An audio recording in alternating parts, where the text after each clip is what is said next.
Hello lovelies, welcome to Narc Free Formula. My name is Freedom. Thank you for joining me. Today's episode I want to talk about how narcissists use our flaws and insecurities against us. But as always, before I start, can I just remind you, if you like my video, to give it a thumbs up, subscribe to the channel, hit the bell notification so you don't miss any upcoming episodes, and if you've got anything to say, leave it in the comments. All right lovelies, so when we are first with the narcissist, the love bombing stage, there is so much groundwork being laid that we just don't know about. One of the things that I'm talking about is the way the narcissist will use your flaws and insecurities to groom you. So just say, for example, if you, I don't know, let's just pick a flaw. So you got crooked teeth, right?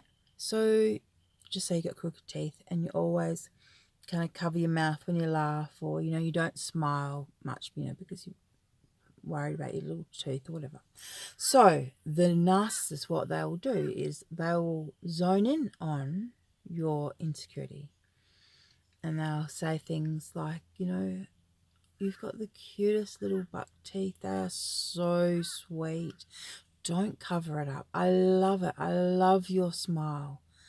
They'll say things like, it makes you look so young, and it's part of your personality, it shines through, makes you look unique. They might even, I don't know, pick out some celebrity who's got the same kind of flaw, right? And they'll say, don't cover it, show me your teeth, smile for me, come on, smile for me. And you will at first, be like horrified that, oh my God, he's actually seeing what I'm trying to hide. Then you'll go through different stages. And this is all this kind of grooming. Like, they're doing this on purpose. This is a deliberate manipulative act. They don't give two shits about your teeth. They couldn't care less. In fact, they probably wish you didn't have crooked teeth. But it doesn't really matter, because for them it's just a flaw that they can use and zone in on.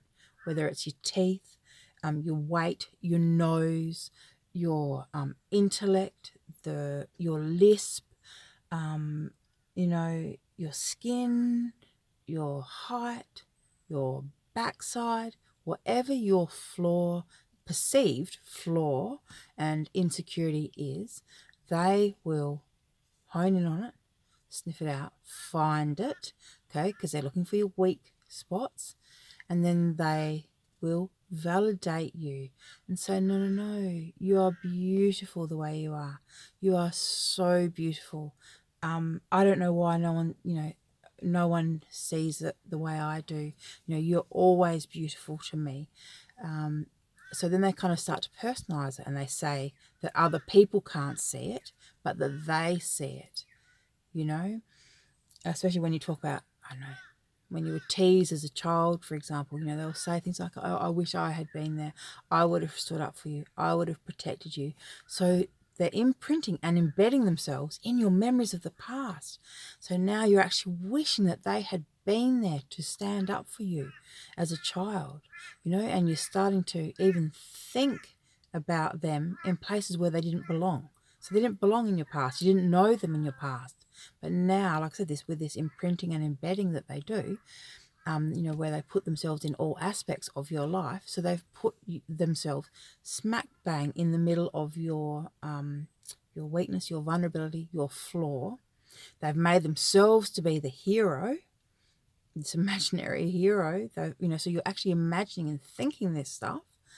And all they're really doing is essentially using it to exploit your vulnerability. They're grooming you.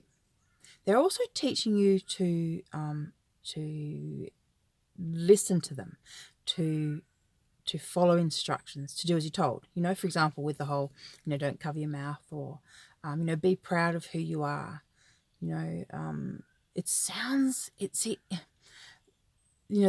saying that to someone, it sounds like it's a positive thing, yes, but when you understand the reason why they're doing it, it's a totally different thing. So they do it so that, after a while, you're so, love bombed. You're so in love with them. They've seen your weaknesses. They've seen the worst part of you, the part of you that everyone else rejected, and they still love you and they still want to be there. How could anyone not want to, be with someone like that for life? So of course you want to be with them so much because they really get you. They see the real you. They know about, who you really are and your weaknesses and how you really feel about yourself. They know and they get it. But then when it comes to the devaluation and discard, if you haven't experienced it, then you're in for a bit of a shock. But during this stage, the devaluation is when they will say, have you ever thought about getting your teeth fixed? So now it's not so cute anymore. Now maybe they're starting to think like other people thought. Maybe you really do have a flaw that's really, really ugly and, should be addressed. So now you're starting to doubt yourself.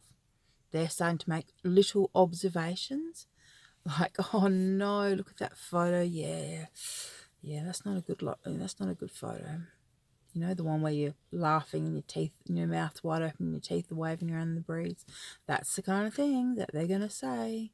That's the kind of thing that they're making you focus on. So they're not necessarily coming out and saying, oh my God, look what you look like. They're not, it's more covert than that. They're just drawing your attention to it and letting your mind do the rest. And this is part of devaluation. And at the discard stage, when you get to that stage, they'll be outright calling you, Bucky or whatever, nasty little name they come up with, and then it'll be worse. They'll actually do the whole, you couldn't even give good head because you got those teeth, or, they'll completely and 100% personalize it. Sexualize it. Usually they do because they know that's one of the most, the easiest ways to damage someone is to kind of, attack their sexuality in some way. So yeah, they'll sexualize it. They will use it then to really hone in and do some damage because they know that it's your weakness because you told them everything about it. And you did it because they said, it's okay, you can trust me. All I want to do is heal you. All I want to do is love you. And you believed them, because who would think that there are people in this world who would deliberately try and get close to you, try and find out what your weaknesses are, just so they can use it to hurt you? A normal person wouldn't even think of it. You just wouldn't even think there are people like that in this world. But the thing is, there are. And they are narcissists. And they are walking amongst us. And this is how they use our flaws and our insecurities against us. Okay, at first, it's an act to make you feel valued, to make you feel accepted and loved just as you are. But later on down the track, they will use those same just as you are flaws, perceived flaws. They will use them to really mess with your self-esteem and self-worth. But, darlings, the answer to that question is, as you know, get yourself narc-free and stay narc-free.